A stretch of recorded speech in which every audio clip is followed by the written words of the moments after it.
মোরসালিনকে নিয়ে অনিশ্চয়তা দুর্বল করেছে জাতীয় ফুটবল দলের আক্রমণ ভাগকে। তবে শূন্যতা পূরণে প্রস্তুত তরুণ পিয়াস আহমেদ নোভা।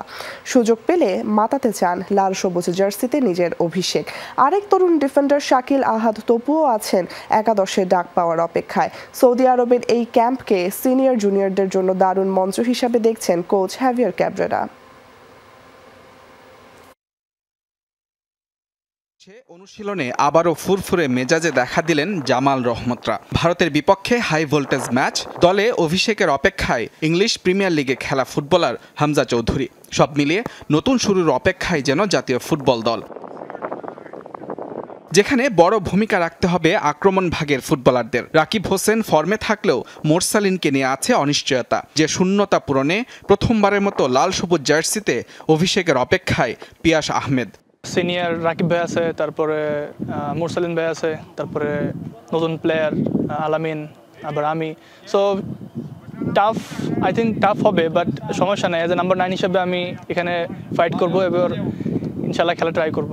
সাফ অনূর্ধ্ব 20 চ্যাম্পিয়নশিপ জয়ী আরেক ফুটবলার শাকিল আহাদ তপু। রক্ষণ ভাগের এই সেনানি অবশ্য জাতীয় দলের জার্সি গায়ে খেলে ফেলেছেন 2 ম্যাচ।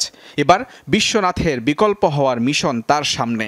আমার পজিশনে সিনিয়র প্লেয়ার আছে, তারা অনেক দিন ধরে খেলতেছে ন্যাশনাল টিমে, তাদের অনেক এক্সপিরিয়েন্স আছে। তো আমি চেষ্টা করব আমি আমার সর্বোচ্চটা দিয়ে খেলার এবং টিমে জায়গা করে নেওয়ার।